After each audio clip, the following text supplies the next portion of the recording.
Tonight we are participating in the first of two historic occasions, the second being the marches and rallies all over the state in support of public education tomorrow, March 4th.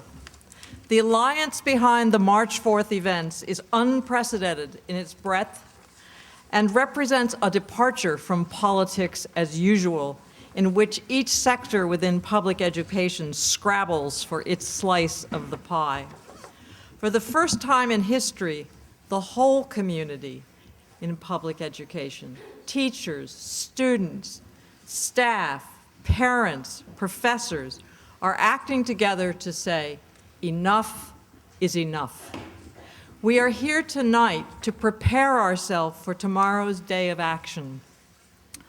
Why, in the midst of all the other things we have to do, not to mention midterms, do we have to go to the seats of government in Sacramento, Oakland, and San Francisco? We have to go there because for 30 years since the passage of Prop 13, the state of California has been steadily digging itself into a hole. And the dimensions of that hole are staggering. When my mother went to public schools in Eureka during the Great Depression, the public education system in California was one of the best, if not the very best, in the nation. In 2009, California ranked 46th out of the 50 states in per pupil spending. Is the slide from 1 to 46 embarrassing? Thank you. Is the slide from 1 to 46 shameful? Yes. And is the slide from 1 to 46 something that we have an obligation to do something about? Yes. Oh, you're good. You're very good.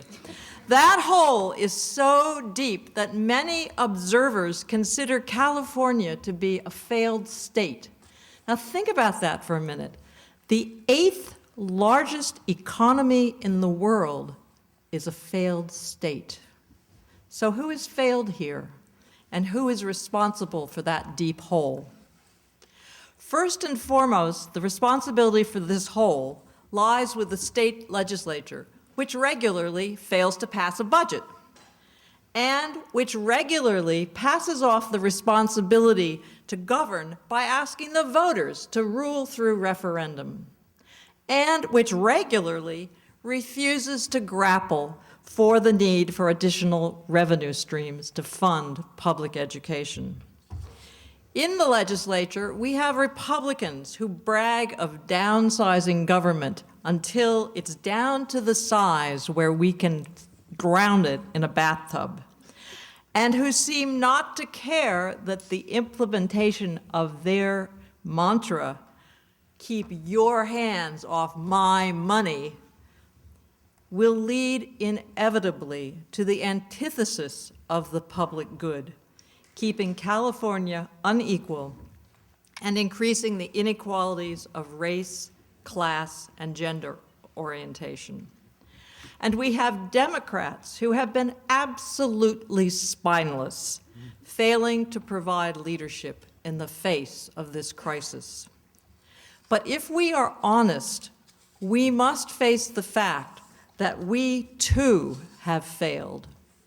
We failed in 1978 when the majority of California voters supported Prop 13, which since its passage has strangled public education and prevented the state from functioning. We have failed by allowing the legislature to dig a deeper and deeper hole.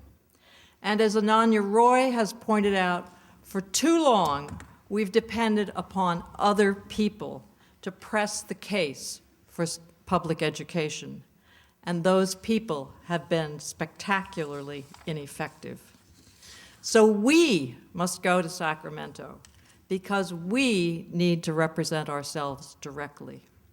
This is our chance to make the case ourselves, and to do so in the terms that we choose, and with all the enthusiasm and energy that we bring.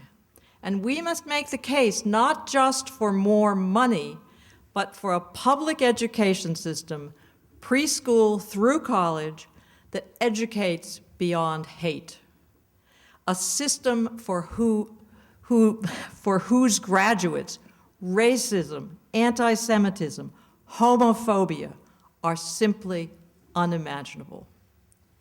So I hope that tomorrow, please remember that you are witnessing for millions of Californians who cannot be at those marches and rallies.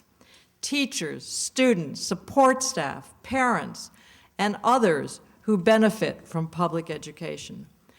We are a majority who will no longer be silent. For them and for all of us, we must be strong, we must be strategic, and we must be effective. Tomorrow in Oakland, in San Fernando Valley, in Long Beach, in San Francisco, in Fresno, in Chico, in San Diego, in Stanislaus, and in Sacramento, we will demand that the state function once again and that the legislature restore funding for public education. And we will remember with President Obama that yes, we can. And we will remember in the spirit of that extraordinary Californian, Cesar Chavez, and I hope you'll say this with me. Sí, se puede. Sí, se puede. Okay.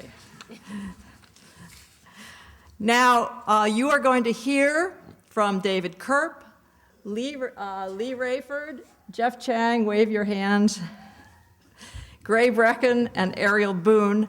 And I, quite seriously, urge you to take notes while they talk. I'm going to take notes. And why do you want to do that? Because tomorrow in Sacramento, when an NBC reporter sticks a microphone in your face and asks you, why are you at this rally in Sacramento? You want to be able to give them a trenchant 10-second soundbite about the educational crisis in California. You do not want to say, I heard that the sword from Conan the Barbarian is in the governor's smoking tent, and I was really hoping to see it. So that happens to be true, actually, it is. Our first speaker is David Kerp.